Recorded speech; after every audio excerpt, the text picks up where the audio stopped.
Yep, I can confirm we're now live, Chair. Thank you very much.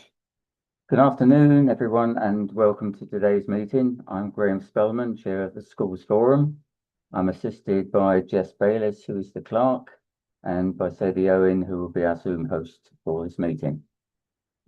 Pleased to welcome you all, and that we did not have to brave the elements this evening. We're all in the dry, hopefully. So first of all, can I welcome Rebecca Hartley, who's Governor of the Ilsleys and Hampstead Norris Federation, which joined the forum as a new maintained primary governor representative following a recent election.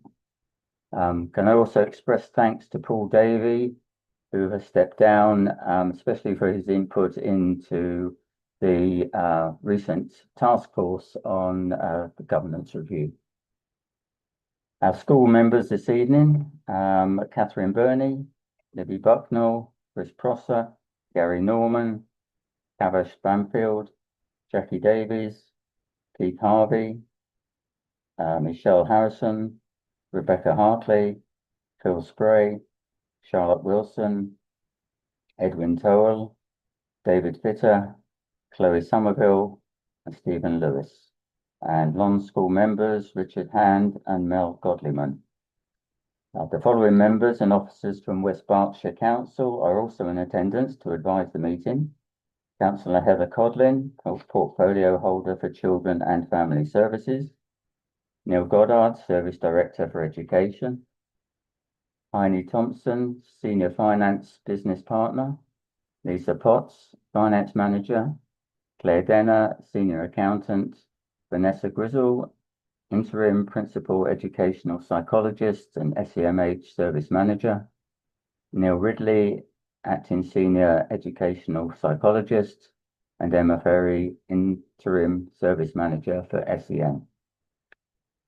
Before I start, I'd like to explain that tonight's meeting is being live streamed on YouTube, so members of the public are able to follow our proceedings, and anyone is welcome. Jess, could I ask, please, if you could read out our apologies for today? Yes, so I've received apologies from Councillor Ian Cottingham, Jay Armstrong, Julie Lurie, Joe Lagaris, Nicole Browning, David Ramsden, Mark Bennett, Joe MacArthur with Libby Bucknell as her substitute, and also officers Beth Kelly and Toby Bradley. Good, thank you very much.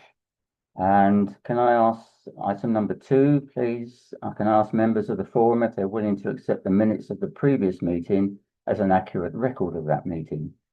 Can I ask a forum member who was present at the meeting to propose to accept the minutes?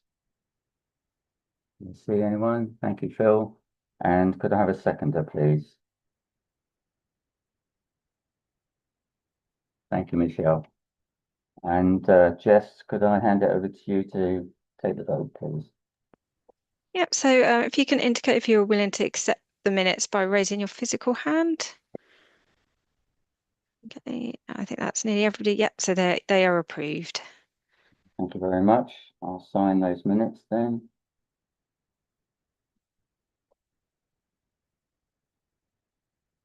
Okay, so item number 3, actions from our previous meeting.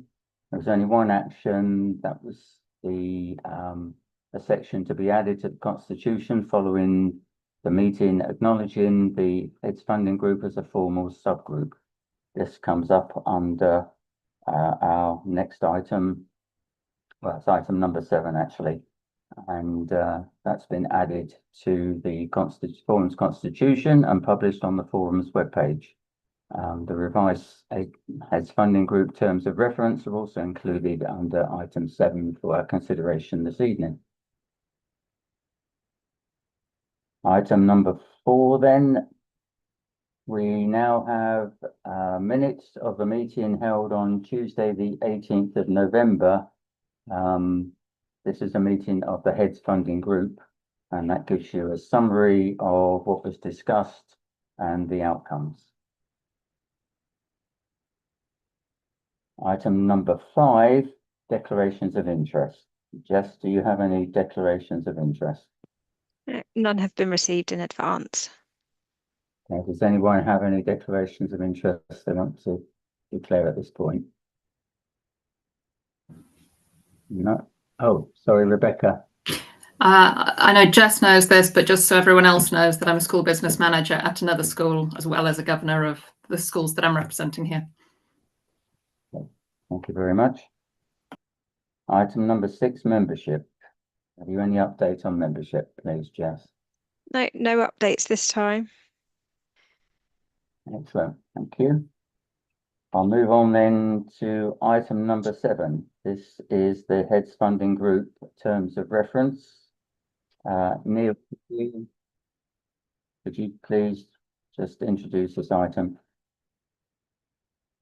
Thank you, Graham. Yeah, so members will remember that we established a subgroup to look at the terms of reference of the Schools Forum and the Heads Funding Group.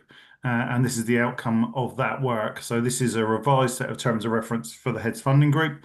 The most important thing to note is that it will be established as a formal subgroup of the Schools Forum. Previously, it was somewhat informal. And the key indicator of that will be that minutes will be circulated as part of this agenda, and you'll see those going forward.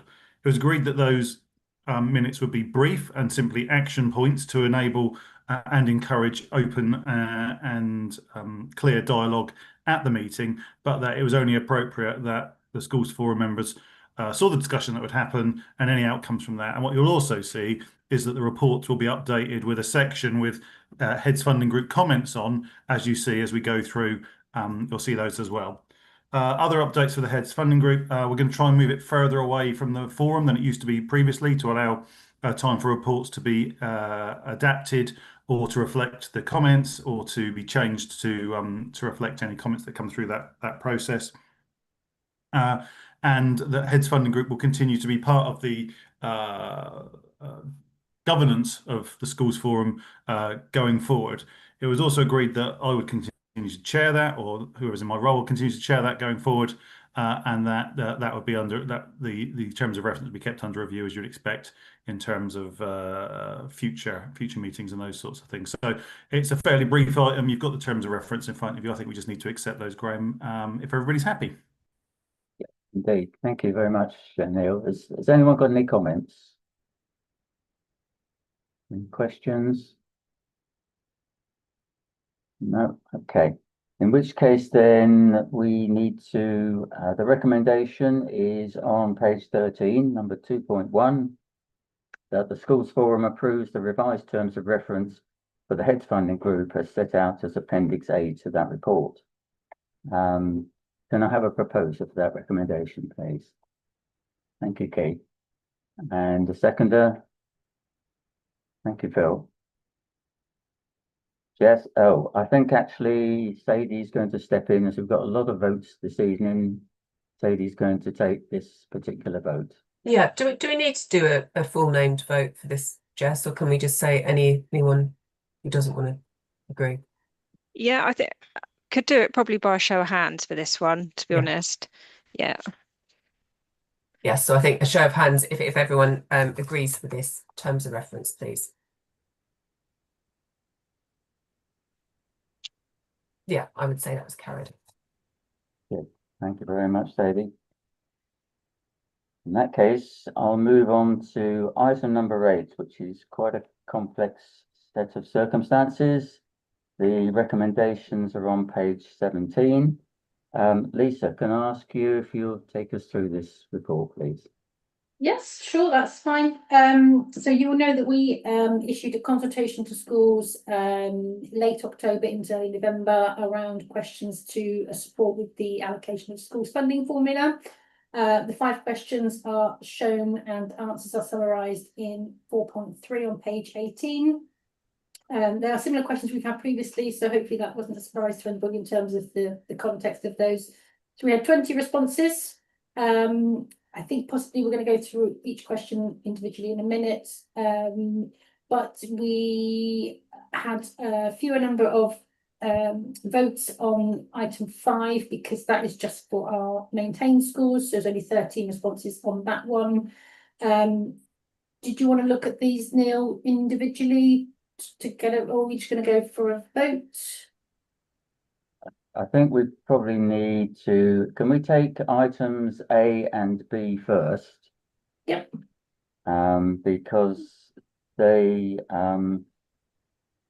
require all school members to vote, and Okay. they are probably less contentious than maybe some of the other items, and I Yeah. think it would speed things up if we took those together.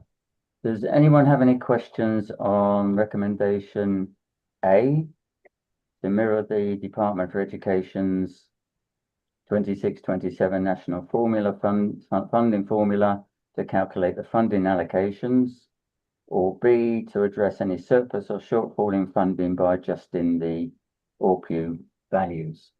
Anyone have any comments, questions on those two items? No, I don't see anything.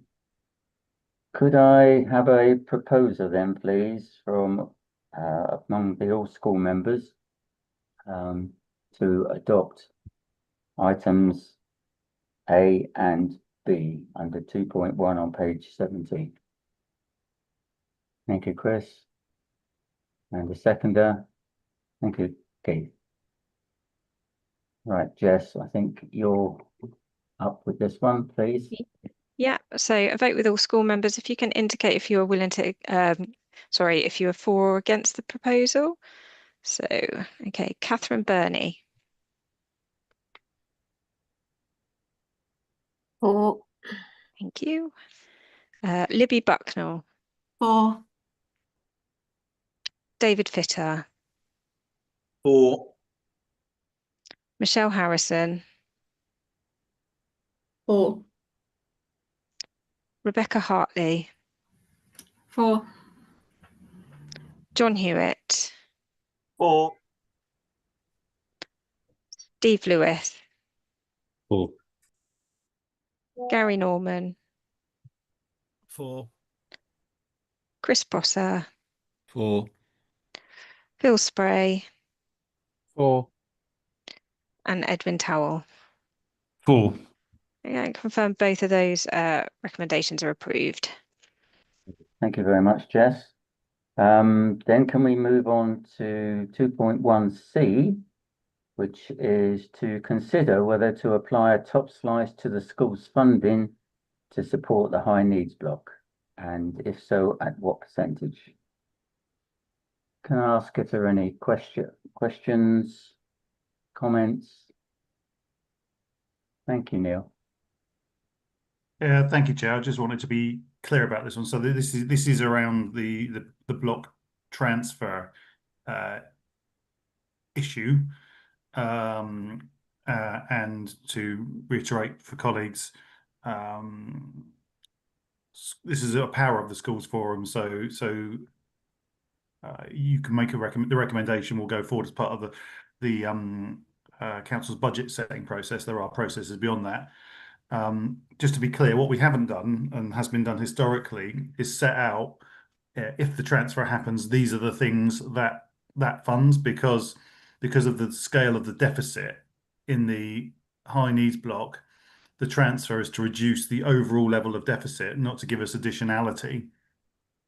I think the anticipated overspend for next year is something around £17 million on top of the 30 for this year, and obviously that's cumulative, so the deficit is increased. Now, you'll understand through the budget there was an announcement about this which isn't entirely clear as yet, and we'll certainly come back to a future meeting to say what the implications of that are, and there was no reference in that to historic overspends.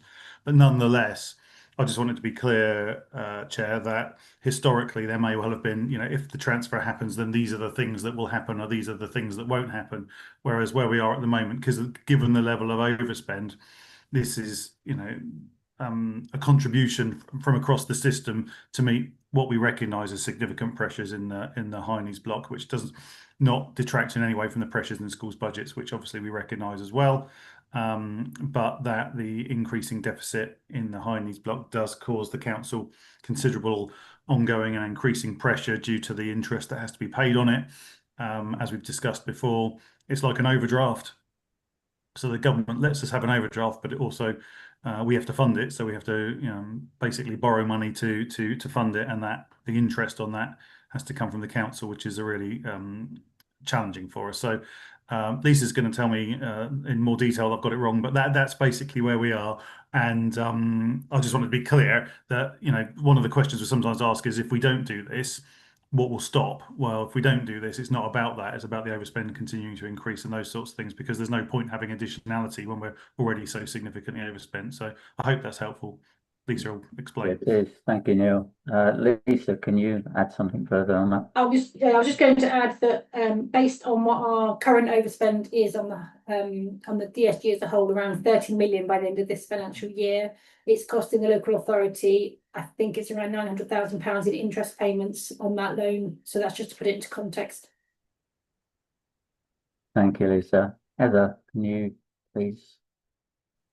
Yes, I just wanted to say that a decision hasn't been made. If you vote not to pass any money over for this, a vote hasn't been taken within the group, or a decision about whether we appeal it. That will be a political decision, but what I will say is MHCLG watch every move we make.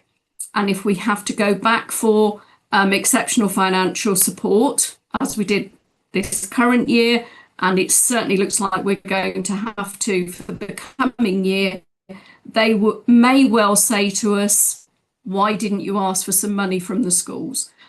I'm not saying a decision has been made, but I am just letting you know how we are being watched by government, if that makes sense. Yes, it does. Thank you very much, Heather. It's good to know exactly where we stand.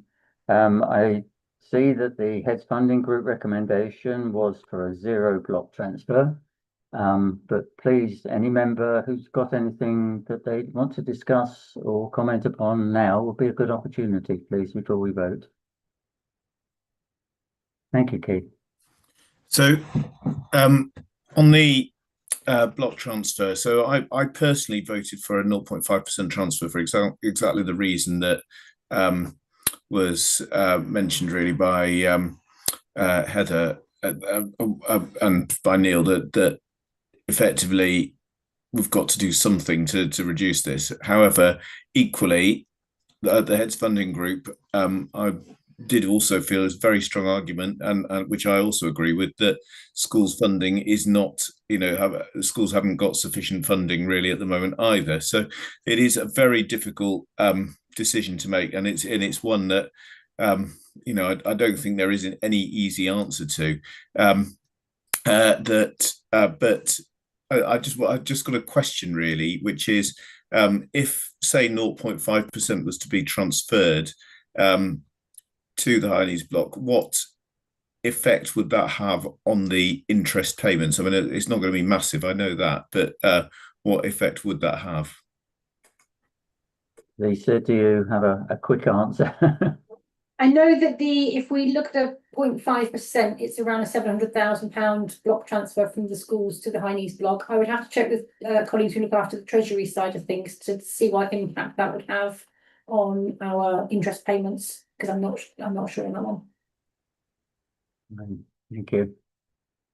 John, would you like to? Yeah, mine's just thank you, Chair. Mine's just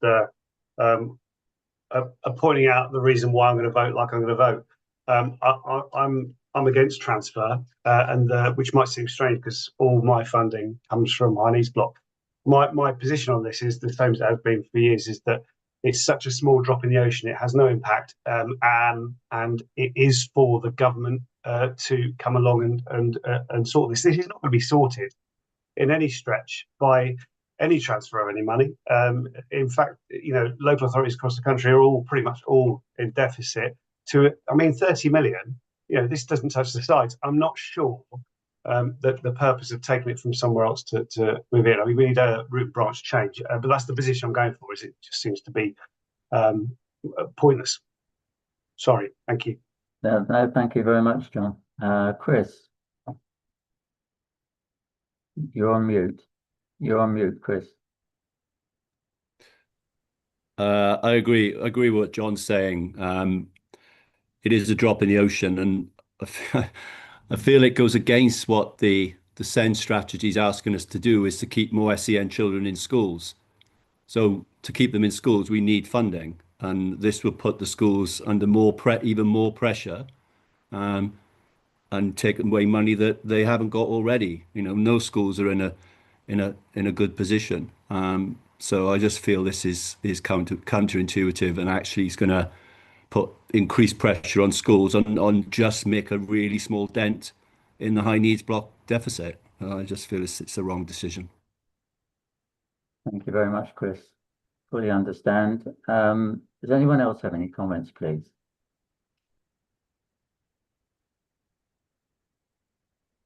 No, no one else wants to join the discussion. In that case, we need to take a vote, and I suggest that there seems to be a majority against making taking the top slice to the schools funding to support the high needs block.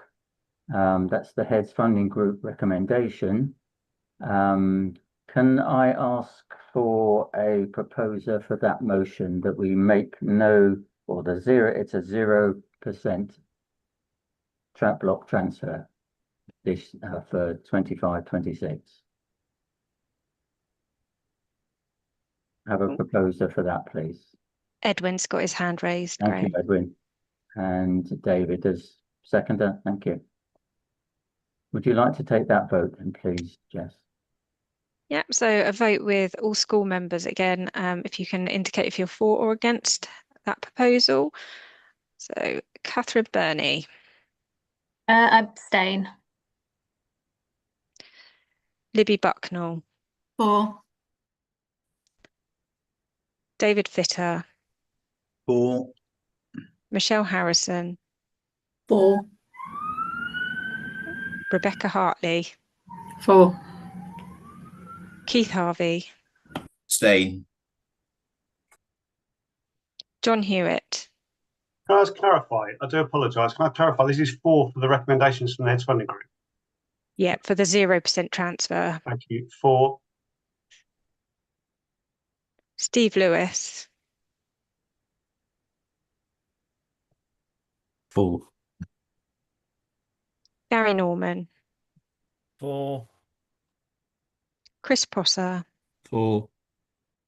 Phil Spray, For. and Edwin Towell. For. I confirm that's approved. Thank you very much, Jess. Can I move on then to the section D under 2.1, again on page 17. This is to approve the criteria to be used to allocate additional funds. This was agreed by the Heads Funding Group, and it's subject to a vote by all forum members. Can I ask if anyone's got any questions, comments, or anything they would like to add? Yes, David. Yeah, I just wanted to thank Lisa for adding the, particularly for the high needs additional funding for disproportionate numbers, for adding the extras in. I'm assuming this is part of what we're talking about now. So it's, I think hopefully got the correct West Berkshire figures in for primary and secondary schools in terms of the allocation of additional funds. I still would like to make the point that I don't think just using West Berkshire EHCP numbers is a fair way to distribute the additional funding, because it disproportionately or negatively impacts schools where they have significant numbers of non-West Berkshire EHCP students. Thank you, David. Does anyone else have any comments to make? Yes, Neil, please. So I agree with David's comment. I think it should be EHCPs generally. I know there's a data cleansing issue to ensure that that's accurate and appropriate, but I'd be happy to take that away, David, alongside this, and talk to Emma and others about what it is that we could do to make it more reflective, because it rather undermines the point of it if you don't include all of the EHCPs, really. So I agree with you entirely. Like I say, it's only how it is because the the data was not reliable enough to make a suitable assessment, and we'll see what we can do in the future. I'm happy to come back to the next meeting if that's okay, Chair, with a comment on that. So if colleagues are minded to support this, I'm happy to have that as a come back to this in when we meet January, I think it is next, to look at the basis of that data, which you know, we should be able to do better on that. So that's good. Okay, well, thank you very much. So does that mean we need to bring this back to the next meeting if you're going to look at things, or we'll take the vote? I don't think, as I was saying, sorry, Chair, I think, as I was saying, if colleagues can express a view on this, it's the principle that's being voted on today, not the underlying data, and we'll commit to going away and looking under that and doing the best we can. But if we can't do it in a way that's meaningful, then clearly we won't be able to take that forward. So I think the principle is one that we would want colleagues to show support, or otherwise to if they can. Okay, thank you very much. That's good. So in that case, could I have a proposer, please, to approve the criteria to be used to allocate additional funds? Okay, thank you, Keith. And a seconder, please, for that motion. Thank you, Michelle. And Jess, could you take the vote on item 2.1D, please? Yep, so this is a vote with all four members. If you can indicate if you're for or against. So Catherine Burney. For. Libby Bucknell. For. David Fitter. Abstain. Richard Hand. For. Michelle Harrison. For. Rebecca Hartley. For. John Hewitt. For. Steve Lewis. For. Gary Norman. Abstain. Chris Prosser. For. Graham Spellman. For. Bill Spray. For. And Edwin Towell. For. I confirm that's approved. Thank you very much, Jess. Right, we will take item 2.1E after we've moved on to agenda item number 9. So we can have a fuller discussion on the dedelegation matters for 26-27. Lisa, can I ask you to take us through the report on agenda item 9, please? Yep, sure can. So this report details those areas that we're looking to de-delegate the services of for in 26-27, which include the trade union representation, CLEAPs or CLEAPs, and also education functions and the health and safety area. In previous years, we have also de-delegated ethnic minority and traffic achievement service, but that's being delivered differently for 26-27, so that's not on the current list for de-delegations. And also the school improvement function is also being funded from council funds and not a delegation for the 26-27 year. One thing to note is that we have got a number of schools converting to academy status. So in some cases, whilst the cost of the provision has gone up slightly, or not within inflation, some of the per pupil rates are going to be a little bit higher because we have got a fewer number of children to allocate that cost across. But it still is obviously going to reflect value for money for the services received. There is a table in 9.6 showing the total costs for each of the different areas. The Appendix A does only cover at the moment the indicative figures for each school, because we will find the final figures once we have the census information for October 2025. I did check and we've not yet got any final figures for that. So the overall cost of the service won't change, but the individual amounts per school may well change when we look at doing the final figures. Obviously the individual services are shown in the different appendices. Any questions? Thank you, Lisa. Does anyone have questions? Keith, please. Yeah, I think I forgot to ask this in the Heads Funding Group. It's just a question about what is actually happening with MTUS this year, because it is, as you said, it is normally de-delegated.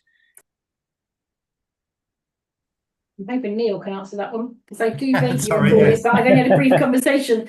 Yes, that's why I have my hand up, Keith. Yeah, so thank you for the question. Yeah, so as Lisa said, there are 2 items not in here this year. So I'll start with the other one if that's okay, because that's more straightforward. So school improvement services will be funded from now on from the council revenue budget. So the budget pressure that's been funded.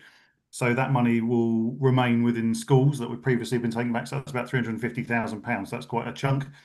And that decision's been taken because the school improvement services need to take on a strategic role, particularly as more schools academise, and it's not appropriate for a small number of schools to be funding that large piece of work, and it was difficult to split that out into strategic and non-strategic. So the decision was taken that the whole service will be taken into the strategic realm, funded through the council, and schools will retain that funding, which obviously they can use to purchase school improvement functions should they wish to, but the service won't change, but there will be more money in school. So I think that's a positive thing. In relation to MTAS, colleagues may be aware that a number of our colleagues left the service, and we're looking at how we can deliver these things differently. So for some of the things that were managed within MTAS included Gypsy Roma travelling services, which the view is that will be held within family hubs, because it supports more than just those families engaged with schools. You know, it's a broader service, and not specifically about schools. The service will still be there for schools to access, but it will be a broader service and support more widely, which I think is really positive. And the additional language bits are going to be absorbed into the school improvement service and put within there as part of that move to a more strategic approach, because there are some strategic elements around ensuring access to the curriculum and all those sorts of things. So they'll be delivered differently, but that service has become strategic and moved away and into council funding. It will change. As I say, we've had a significant a change of staffing with MTAS, but I think we will need to work with schools about how that develops again. But certainly the GRT bits will be within family hubs, and EAL sit within school improvement services more generally, and be offered from that point. So hopefully that's helpful. Can I just come back on that, just to check then, because as a school with probably one of the schools with the highest number of one of the highest numbers of EAL students, certainly in primaries, is that going to cost me more that way than it was previously with the dedelegation, which obviously was included? Well, part of the idea, Keith, is that because we're not taking away the money for school improvement, there will be more money in schools to opt to buy those things. But the basic level of service that was offered previously should continue to be offered. Okay, thank you. Thank you very much, Keith. Does anyone else have any comments that they'd like to make? No? Okay. Right, so the recommendations, this is on agenda item number 9. This is on page 35 of the pack. The recommendations are under sub-item number 2. We'll leave 2.1, which relates to promoting inclusive practice service, PIPS, because that's a separate agenda item coming up next. But we do need to approve the items under 2.2, which is maintained primary, secondary, special, nursery and PRU heads, to agree the dedelegations and education functions as set out under 4.5, which was on page 36. And similarly, under 2.3, that maintained primary, secondary, special, nursery and PRU heads, to agree the health and safety services are set out in table 5, which was on page 40. Can I have a proposer that we accept those 2 recommendations?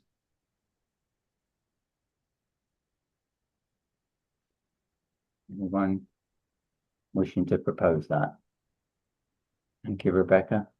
And the seconder, please.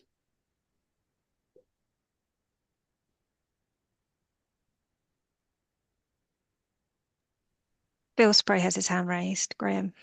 Sorry, Phil, I missed you at the top there. Thank you. Can you take the vote then, please, Jess?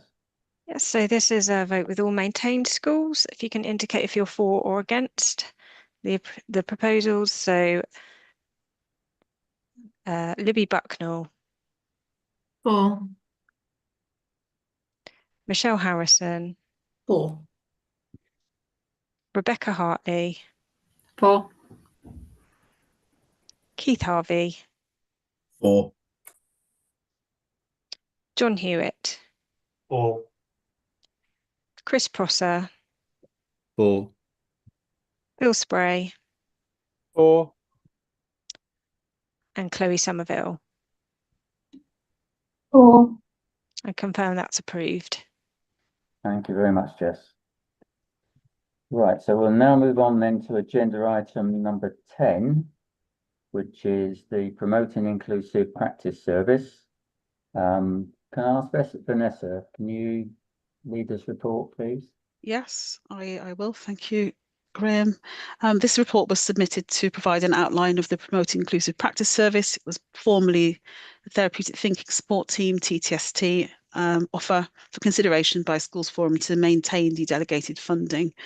So just for context, we know pupils with SEMH needs face increased barriers to attendance and achievement and are more at risk of being suspended and permanently excluded from school. We know that without targeted support, they're at risk of disengagement and long-term disadvantage. And the Promoting Inclusive Practice Service provides trauma-informed relational therapeutic support. And evidence from the 2024-25 school survey does indicate that schools found the service helpful. It improved well-being and pro-social behaviours, and that staff confidence and classroom management were enhanced. We, in the schools heads funding group, considered 4 options, some of which were discussed, and the school heads funding group have recommended that the new operating model is supported for a further year, after which Schools Forum review progress and consider whether a traded model would be more appropriate going forward. We believe that the impact of the dedelegated funding model for pupils is improved attendance, reduced exclusions and stronger relationships, and for staff, increased confidence, reduced stress, access to supervision and coaching, and for schools, a streamlined referral process and a consistent SEMH approach, and for the system itself, equity, strategic alignment, and interagency collaboration. There were some concerns addressed in the part, concerns raised in the past about the service offer, and we'll address those concerns moving forward by providing additional elements, including staff wellbeing sessions, bookable consultations. The full outline of the service offer is available in the paper. Offering focus groups to explore with you, schools, how to further enhance the offer, supporting the rollout of the Belong project and the development of initiatives such as the EBSA Early Identification Toolkit, and aligning with other services to improve early identification, enable smoother transitions between services, and allow for coordinated interventions. And again, that's outlined in more detail in the paper. Regarding monitoring and evaluation developments, in addition to the annual survey, we'll be conducting case studies and focus groups to continually enhance the service offer. We'll provide clear output and outcomes data and impact analysis matched to clear KPIs, and have already begun the process of developing that. We'll provide annual updates to School Forum, and we'll ensure that we continue to align with our SEND and inclusion delivery plan as well as the attendance delivery plan. So in terms of finances, the staffing costs for 2026 will increase by 1%. There is a surplus, however, carried forward, which will reduce the dedelegated amount by 33.7%, with a net cost of £206,962 and a £17.07 per pupil cost. And of course, then there's still potential for income from academies buying back the service. So yeah, in conclusion, we would like to proceed with the head's recommendation, if you will, with PIPS being a proven evidence-based inclusion service, improving outcomes for vulnerable pupils and supporting staff well-being and ensuring equity, consistency and strategic alignment. Thank you very much, Vanessa. Does anyone have any comments, please, or questions?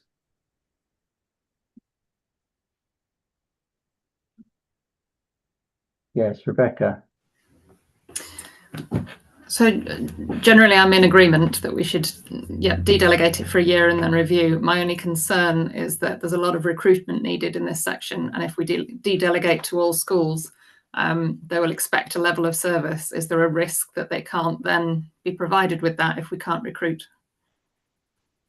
The part of the service alignment piece is that we can then allocate according to a broader remit of services. So we're hoping that that will help to mitigate some of those risks. In terms of recruitment for this specific area, we are not too badly off in terms of recruitment. We have been able to. We did have the absence of a senior EP for a year, so we now have, and he's in the room somewhere, Neil Ridley, who has got a wealth of experience having managed mental health support teams, and he's able to move that forward. We also were able to recently appoint a CMH practitioner as well. We've got a bit of a gap around the SEND advisor, which we can move forward with. But yeah, so what we are trying to do and achieve in the more broader sense is to have a more integrated service and align service with other areas that we are under that operate under my management, so that they can work more seamlessly together. Thank you. Thank you, Vanessa. Has anyone else got any comments they'd like to make? Yes, Michelle. Sorry, it's just a very quick question again about recruitment. So if the team increases, how will you cover the costs? I'm assuming if the costs are being paid up front by schools, etc. If you then increase the team, will there be some further charging? No, there won't be any further charging. There'll only be where there's currently gaps. And as I said, there's very little gap in this particular area. So we're not looking at further increasing beyond the funded amount at this point in time, but as we said, there is scope for trading the service with academies. So if that is, as we are looking at moving forward with potential traders in the future, we'll need to start doing some of that in order to sort of test the market and so on. Thank you. Neil, can you add anything, please? Thank you, Chair. Just to give some reassurance as well, I mean, you'll have heard Vanessa say there was a carry forward underspend. So we're not looking to take money out of this. So if it was that we couldn't recruit, that money would not be lost to schools. It would be within the service over time. As Vanessa said, I think we are able to recruit into this area of work, and because of the new approach, which is very much based on schools' feedback around a more joined up single route of entry support for mental health SEMH in its broadest sense, I think that will enable us to be much more responsive and work in a more joined up way, as Vanessa said, within these services.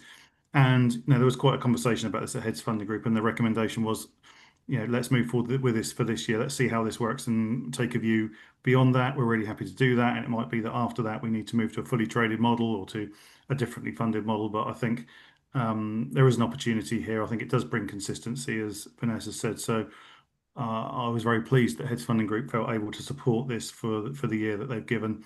And then we can manage and monitor that through Forum as we go forward. Thank you very much, Neil. Anyone else got any comments they want to make? No? Okay. In that case, the recommendation is to maintain the de-delegated funding for the Promoting Inclusive Practice Service to support service provision for pupils who experience multi-layered emotional well-being and mental health needs, which impact on their engagement and behavioural presentation. Can I ask for a proposer, please, for this motion? Thank you, Phil. And a seconder, John. Thank you. And can I ask Sadie, please, if you can take this particular vote? Sure. And this is for all maintained school members. Libby Bucknell. 4. Michelle Harrison. 4. Rebecca Hartley, 4. Keith Harvey, 4. John Hewitt, 4. Chris Prosser, 4. Phil Spray. 4. Yeah, that's carried, Chair. Thank you very much indeed, Sadie. Can I thank everyone for their cooperation in taking us through all the number of votes that we've had to do this evening. That's very kind of you, and it's kept the meeting flowing. Thank you very much indeed. Can we move on to item 11, which, although on the agenda is under the decision bracket, it's not. It's actually an item for discussion. This is the draft CSSB budget for 26-27. Can I ask Lisa if you can lead us with this report, please? I sure can, yes. So historically, we would have had some allocations from the DFE in the summertime to give us an indicative figure. And we didn't have any information at the time the report was written. We have since had a indicative value come through from the DFE. So that is based on previous year's census. So we won't get the final figure until probably a week before Christmas. However, in table 4.3, there's a brief summary that shows you the different services that we are looking to fund from the Central School Services block, which includes our schools admissions and copyright licenses, and then also some of our statutory and regulatory duties, which is all summarised in Appendix A in terms of the staff required to run that, and also the statutory work being covered. Based on the indicative figure that we had a week or so ago, I'm forecasting that we could be £55,000 to £60,000 short on the grant compared to the cost that we have for that block. One of the big increasing costs we've got in the Central School Services block is to do with the cost of the Capita or MRI system. That seems to go up year on year more than we allow for. I think, is there anything else I need to tell you about what's happened there? We have tried to have a look at what the grant level would be, but it can be quite difficult to predict because we haven't yet got the final 2025 census data. So until we've got that confirmed, we won't know until week before Christmas what the final value will be. Good. Thank you very much, Lisa. Does anyone have any questions for Lisa on this topic? Or anyone got any comments that they'd like to make? No, don't see any hands up. Okay, thank you very much, Lisa. Item number 12, this is the early years budget 25-26, which is an overview of the current early years block position. Lisa, I think you're up again. Yes, thank you, Chair. So this is a summary just to give you an overview in terms of where the early years block is looking. Historically, you'll be aware that for the last 4 or 5 years, we have had a deficit on the block of around £1 million.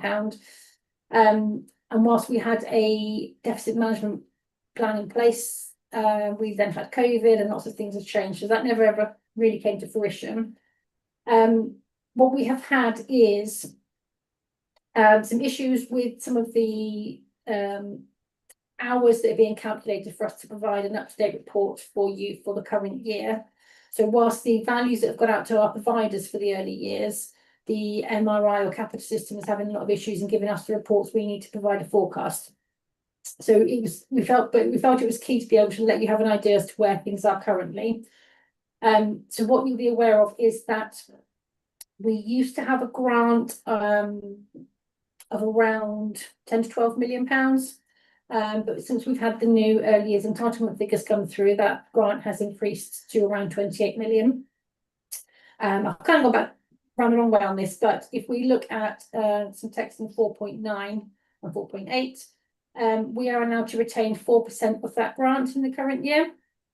We're not expecting to be able to spend all of that 4% in the current year. So we think there's going to be some value there that's going to help towards the deficit in the current year. Without knowing how many hours that's going to be, it's maybe difficult to be able to forecast that. But on the positive side, at the end of 24-25, we had a £928,000 deficit on the early years block. At the end of the year, what we do is we try and forecast what the grant position will be. We don't know the final figure until after the end of the year, in the July time roughly. So we put an adjustment through, assuming that we needed to give the DFE back 547,000. When we got that final figure come through in July, we actually only needed to give them £55,000 back. So that's a great bonus from our side of things.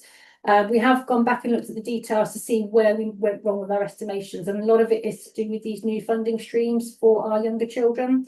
So we didn't have enough of data in terms of the hours that were being used, because it was a brand new service. So I think we over allocated in terms of what we felt was reasonable in terms of those hours, which means it's a good thing for us. So if we were to look now without anything from 25-26, we just went back to look at 24-25, that 927k would be reduced by 492 based on that adjustment that we received in July 25, which would then bring that revised deficit on the early years block down to 436,000. So it's going the right way. I just give you an update and to obviously keep you aware of what's going on with that block. But hopefully we'll get that cleared in the next year or so. Thank you very much, Lisa. Neil, would you like to add to that, please? Only a very brief comment, Chair, which was at Heads Funding Group, Dave Ramsden, who's given his apologies today, raised about the early years contribution to the high needs block and how those two things can interact. Lisa's just been through how we need to obviously reduce the deficit within the early years block first, but I think, you know, in future years, if this progress continues, we would want to come back and have a conversation about whether there was opportunity to use early years block funding within a high needs block to reduce pressure overall. So Dave was very keen that that point was made, that there is, you know, early years elements, of course there are, to high needs, and it would be appropriate to cross-subsidise that, but clearly we don't need to pay the deficit off in the early years block first in order to get to a point where we can do that. And so we can commit that with Lisa's guidance and others, we will look in the future as to how we could do that once the deficit is gone. Thank you very much, Neil. Yes, it's good to have some more positive news for once on finances, even if it's only relatively small. Does anyone else have any comments or questions? No, I don't see any hands at all. Okay, I'll then move on to item number 13 then. Again, this is a draft high needs block budget proposals for 26-27. This obviously is a crucial area. And perhaps, Lisa, can you give us some guidance on the financial aspects of the high needs block, please? Yeah, I sure can. I will just point out in 3.3, there is a couple of errors in that text. However, the numbers that are in the text further down in, what's where it's gone now? Oh, I had it just now. Oh, goodness me. The values in the text of 3.3 are not correct, but the ones set out in, oh God, it's definitely here. I've just seen it. 4.10 is the correct value. And the table 1 in both of those areas is correct, but the text in 3.3 is slightly out. So what we're looking at here is we have the budget for 25-26 shown, and the forecast as at Q2 for the high needs block. So we're currently looking in the next week or two at what the Q3 figures will be for the high needs block. So that forecast may well change. We also have on here provisional figures for 26-27, based on obviously historical data that we've got and forecasts for the future years in terms of where we will see some of our children with the HCPs being placed in different provisions. That's the number. Oh, I must just briefly mention where we have an allocation for the DSG income of 29.4 million. Again, that is just an estimate based on what we've received in previous years. That is lower than our 25-26 because our 25-26 value included place funding for Brookfield School, and their place funding was 2.1 million. So that's been taken off of the high needs block allocation for 26, 27, and then inflation added on to it. So we've not made an error by reducing it. We are expecting to get more money, but it's just that we've taken out that Brookfields funding. Good. Thank you, Lisa. Does anyone have any questions or comments? Neil, please. Thank you again, Chair. So colleagues will have heard me say this before again, but if we go through the high needs block, you'll see the vast majority of it goes to schools. There is some central spend, but very, very small in comparison to the rest of it. And so in looking to save money here, the question becomes, you know, how do we meet the needs of pupils more effectively or efficiently, because that's the money we've got, but it's already going to schools. So the commissioning team, who have recently been appointed, with Tony Parker leading them, I think will make a significant difference to this in our engagement with the independent non-maintained sector, and enable us to have a much more coherent approach that will lead to, I believe, quite significant savings, not to balance the budget, sadly, but certainly to reduce the curve further based on what we did through DBV.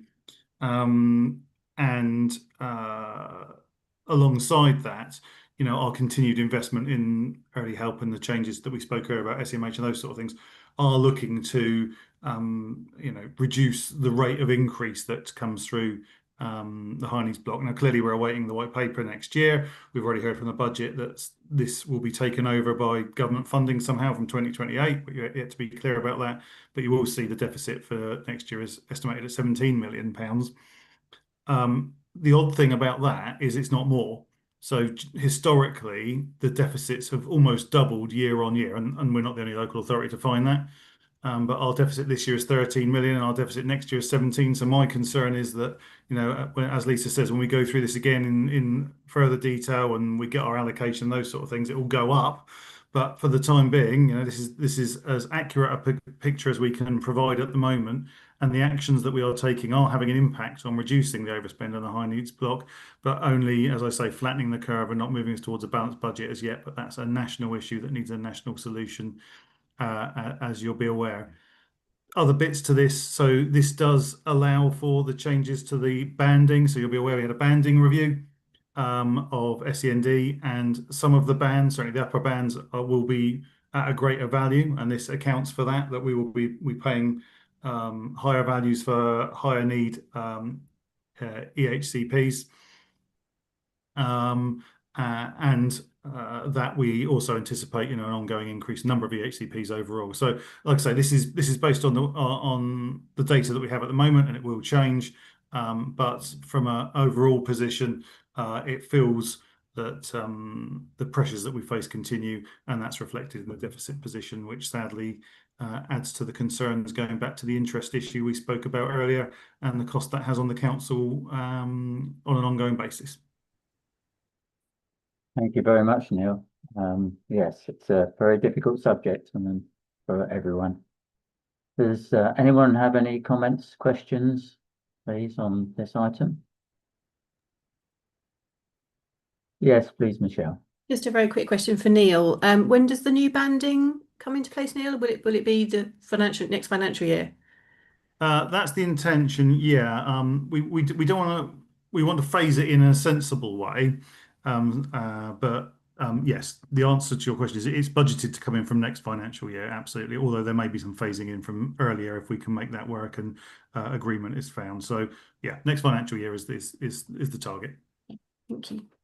Thank you, Neil. Anyone else have questions, comments? No? Okay. In that case, I'll move on to item number 14, which is the education budget monitoring in Q2. This is on page 109 on the pack. Neil, could you take us through this item, please? Yeah, happy to briefly, colleagues. So I don't think this has been reported to the Schools Forum previously, or certainly not recently. So this is the budget monitoring sheet for the council-funded education budget. So Schools Forum, I think, benefit from seeing this in context, although their decision-making power, your decision-making power, doesn't extend over this at the moment. So what you can see here is the services that are provided through my service unit. And you'll see that the most significant of those, or the most high cost of those, is homeschool transport. So the overall budget for education, as you'll see from there, is 8.855 million, of which 5.44, so well over half, is homeschool transport. You know, that's the biggest single area of spend. And then the other areas of spend all fall into statutory categories. So disabled children has actually moved to social care. And so that's just a residual budget that will move into the year. But then the mental health is the EPs and the work we discussed earlier. School improvement, and we've talked about that, as well as the work that we do around Rose's team and the school improvement, or James's team now, as James has joined us as the new Principal School Improvement Officer. Early years, there are some overarching management and strategy things, and some traded stuff that we do. We think it's useful for you to see the context of this, in that it might not be very clear to members of the forum actually what the level of resource available at the local authority is, which is actually, you know, fairly limited. It's fair to say. If you take homeschool transport out, it's only about 3 million quid, and we spend that as wisely as we can. What you'll also see from this is that we're projecting overspend for this year. That's currently on this sheet shows us 287, but that's going to go up because homeschool transport pressures are there as well. So this is only for context, but hopefully helpful for you to see. And I'm happy to answer any questions on it, or defer to Lisa if there are more technical questions about the budgets themselves. But like I say, I think it's useful for you to see in terms of what it is the council itself is doing and funding in order to support the work that you see go through the Schools Forum, funded through the High Needs Block, and those sorts of things. So I won't say any more than that. Hopefully it's helpful to see it. We'll continue to report it. It'll be an item for information, and questions can be asked if you'd like. More detail can be provided if you like. But again, like I say, it's really here for context, Graham. So if anyone's got any questions, happy to answer. Thank you very much, Neil. It's great that we can see the context and how it aids transparency as well in total. Does anyone have any questions for Neil on this item? As he quite rightly says, this is something new that the forum has not seen previously. No questions at this time? I'm sure Neil's willing to answer any questions subsequently if you have any. Good, thank you very much indeed. Right, don't think I've missed anything. Item number 15 then, can I ask you to note the forward plans and the contracts going forward? That's item 15. It's on pages 111 and 113. You might note that our March meeting is on the 16th of March. It's likely to be a training meeting. When we did the review of Schools Forum, there was a request for some training. There was a request to reduce the number of actual meetings, and a request to meet in person. So the likelihood is that we will be able to meet in person and have for a training session at our normal March meeting. That I think will answer some of the questions that arose from the review and also take us forward. Anyone else got any comments on that? No? Okay, in that case, leads me to declare that the date of the next meeting is Monday, the 19th of January. This will again be on Zoom, and I hope that you will all be able to join us. Thank you, everyone. That concludes the business of the meeting. Can I ask that you remain in the Zoom meeting until the host has confirmed that the live stream has been stopped? Can I thank you all very much for your attendance and your input into the meeting, and I wish you a good evening.